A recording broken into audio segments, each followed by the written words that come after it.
నిన్నటి రోజు ఆంధ్రప్రదేశ్ ముఖ్యమంత్రి నారా చంద్రబాబు నాయుడు గారు మడకసిరకు రావడం చాలా సంతోషం. ఒక ప్రభుత్వ కార్యక్రమాన్ని చాలా సాదాసీదాగా బలవంతపు తరలింపు లేకుండా ఆ సభను నిర్వహించడం చాలా సంతోషంగా ఉంది. ఏ ప్రభుత్వ కార్యక్రమాలైనా కూడా ఈ ప్రభుత్వాలన్నీ భవిష్యత్తులో ఏ ప్రభుత్వాలైనా ఇది కొనసాగించడం మంచిది అనేది నా అభిప్రాయం. కారణం ఏమంటే ఒకప్పుడు జనం తరలింపు అవసరం, ఎందుకంటే ఈ ప్రసార మాధ్యమాలు లేనప్పుడు, ఇప్పుడు ఈ సోషల్ మీడియా కానీ ఎలక్ట్రానిక్ మీడియా ఉన్నప్పుడు ప్రపంచమంతా చూడొచ్చు. 10 మందితో జరిపిన ఇష్యూ ప్రపంచమంతా తెలపచ్చు. అటువంటి ఒక మంచి ప్రయత్నం నిన్న జరిగింది.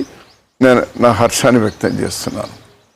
అలానే మడకసిరిలో గత 10 సంవత్సరాలుగా అపరిష్కృతంగా ఉన్నటువంటి సాగునీరు, లేదా తాగునీరు, లేదా పరిశ్రమలు, రోడ్లు ఇటువంటివి ఏవైతే ఉన్నాయో వాటికి రైతాంగానికి సంబంధించి ముఖ్యమంత్రి గారు స్పష్టమైనటువంటి హామీలు ఇచ్చినారు.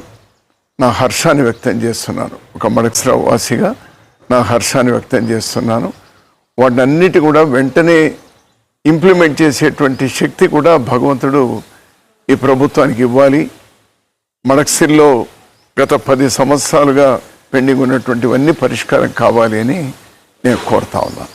దశాబ్దాలుగా ఉన్నటువంటి ఒక సమస్యకు సుప్రీంకోర్టు పరిష్కారం ఇచ్చింది నిన్నటి రోజు. 7 ధర్మాసనంలో ఉన్నటువంటి జడ్జీలు ఒక మంచి నిర్ణయాన్ని వెల్లడించినారు, తీర్పునిచ్చినారు. ఎస్సీ ఎస్టీలో వర్గీకరణ జరగాలి, అందరూ సమానంగా రావాలి అనేటువంటి దాంతో ఇచ్చారు. మనస్ఫూర్తిగా నేను హర్షిస్తా ఉన్నాను. సుదీర్ఘమైనటువంటి పోరాటం ఈరోజు సాకారమైంది. అందులో భాగస్వాములైనటువంటి అందరికీ, ప్రత్యేకించి మందకృష్ణ మాదిగ ఎక్కువగా శ్రమించినారు. మిగిలినటువంటి వాళ్ళు కూడా వేదికలు సపరేట్ అయినా కూడా అదే లక్ష్యంతో పనిచేస్తూ వచ్చినారు. అందరికి కూడా నేను అభినందనలు తెలియజేస్తున్నాను.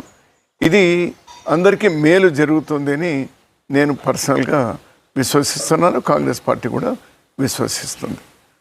అలానే ఇప్పటికైనా కేంద్ర ప్రభుత్వం ప్రతిష్టలకు పోకుండా జన కుల గణన జరగాలి.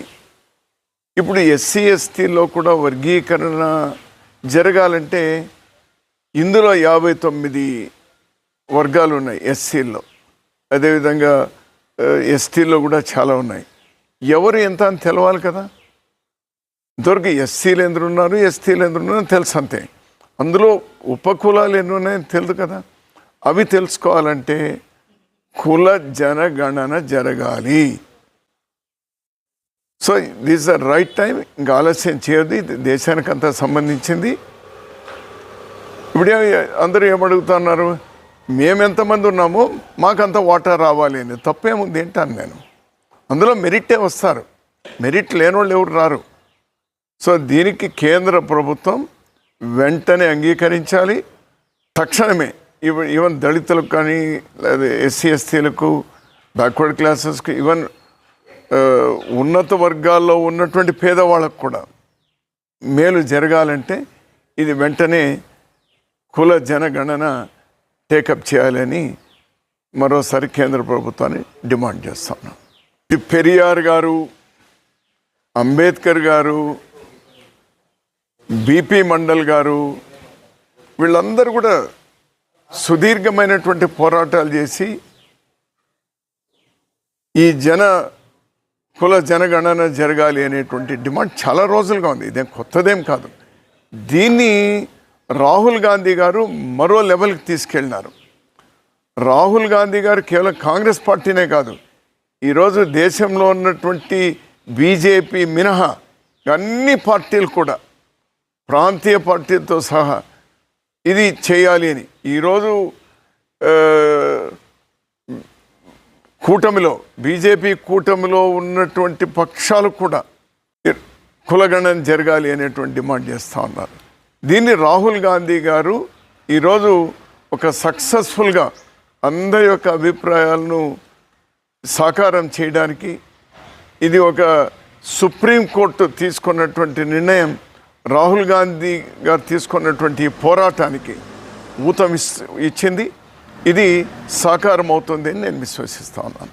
కేరళలో భారీ వర్షాలతో వందలాది మంది చనిపోవడం, చాలా భయానకమైనటువంటి పరిస్థితి ఉండడం, రాహుల్ గాంధీ గారు రాజీనామా చేసినా కూడా వైనాడ్ ఎంపీగా అతను, ప్రియాంక గాంధీ గారు చాలామంది వెళ్ళొద్దు, అక్కడ చాలా ప్రమాదకరంగా ఉంది అని హెచ్చరించినా కూడా అక్కడ ప్రాణాలు కోల్పోయినటువంటి కుటుంబాలను, మరి అక్కడ ఇబ్బందుల్లో ఉన్నటువంటి వాళ్ళను పరామర్శించడానికి నిన్నటి రోజు వాళ్ళు వెళ్ళడం, ఆ వర్షంలో తడుచుకుంటూ ఆ బురదలో వెళ్తూ వాళ్ళందరికీ కూడా ఒక ధైర్యాన్ని ఇస్తూ, అటు ప్రభుత్వానికి కూడా మేము బాసటగా ఉంటాం, రాష్ట్ర కేంద్ర ప్రభుత్వాలు అందరూ కలిసి పనిచేద్దాం, రాజకీయాలకు అతీతంగా వాళ్ళకి అండగా ఉండాలి అనేటువంటి ఒక అప్పీల్ చేయడం అనేది ఏదైతే ఉందో నిజంగా మానవత్వం కలిగినటువంటి ఒక నాయకుడిగా రాహుల్ గాంధీ గారు నిన్న ప్రదర్శించినారు. రాజకీయాలకు అతీతంగా ఇటువంటి విపత్కర పరిస్థితులు వచ్చినప్పుడు కలిసి వాళ్ళకు అండగా ఉండవలసినటువంటి అవసరం ఉంది. రాహుల్ గాంధీ గారిని, ప్రియాంక గాంధీ గారిని నేను మనస్ఫూర్తిగా అభినందిస్తా ఉన్నాను.